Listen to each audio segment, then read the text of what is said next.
Hey everyone, so in today's video we're going to go over pure substances versus mixtures. So have you ever wondered what the difference is between salt, air, and water, or why gold is considered pure but chocolate milk isn't? In this video we're going to break down four key chemistry concepts: pure substances, mixtures, elements, and compounds. We're going to use simple examples and visuals so you don't have to get confused, So let's start with what matter is. So at the top, matter is anything that has mass and takes up space. So we always have matter at the top. And it has mass and takes up space. And then matter can be classified into two categories. We'll have pure substances,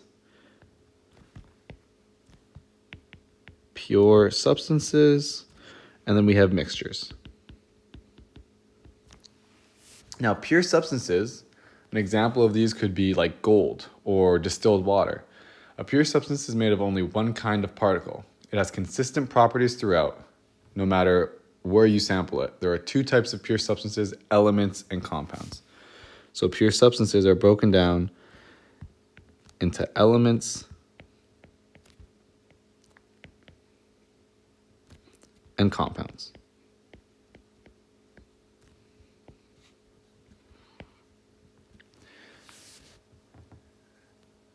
Now, an element you can think of the periodic table or an oxygen tank or even gold again, but an element is a pure substance that cannot be broken down into anything smaller. Each element is made of only one type of atom. So we have gold, carbon, oxygen, think of the periodic table for elements. And then for compounds, we have something like a water molecule, H2O, or salt, NaCl, or carbon dioxide, CO2. A compound is also a pure substance, but it is made of two or more different atoms that are chemically bonded. So we can think of H2O, again, water, or carbon dioxide, or salt. You can only break compounds down through chemical reactions. Versus elements, there's nothing to break down. There's only one type of element. And then for mixtures, if we go to the other side and we look back at mixtures again, mixtures, some examples could be salad, or air, or soda, or trail mix. A mixture is made of two or more substances that are not chemically bonded. That's the big difference. Pure substances are chemically bonded, mixtures are not. They're just physically combined, which means they can usually be separated by physical methods like filtering or evaporation. And then there are two types of mixtures. We have homogeneous mixtures. Oh, let me erase that and make it a little cleaner for you. We have homogeneous mixtures. And then we have heterogeneous mixtures.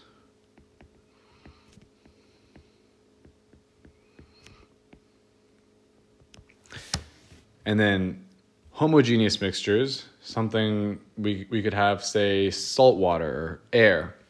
A homogeneous mixture looks the same throughout. You can't see the different parts.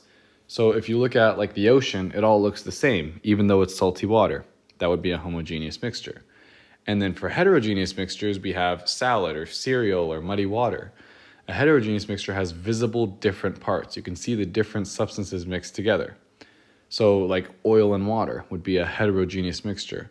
Or cereal, you can see the different cereal bits. That's a heterogeneous mixture. So now that we've gone over all that, let's make a little table so you guys can test yourselves. Now for this table, let's say we're gonna put the type over here, and we're going to have element, compound, homogeneous mixture, and then hetero. And then over here at the top, we're going to have description and examples. And then example. Now pause the video after I ask each question, to try each question on your own. But for an element, what's the description of an element? The description would be there's only one type of atom.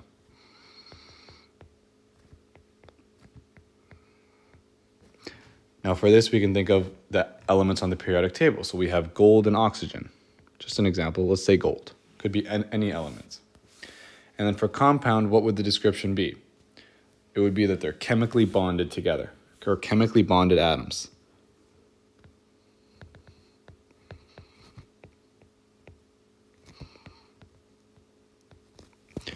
And then for the examples, we have water or salt, which would be H2O or NaCl.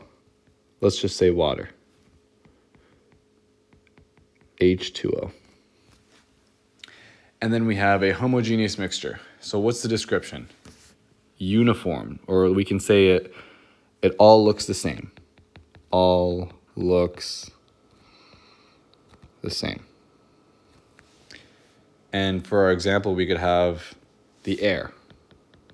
There's different components of the air. There's oxygen, there's carbon dioxide, but it all looks the same.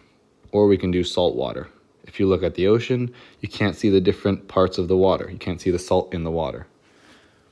And then for the heterogeneous mixture, the description is the opposite. Visible different parts.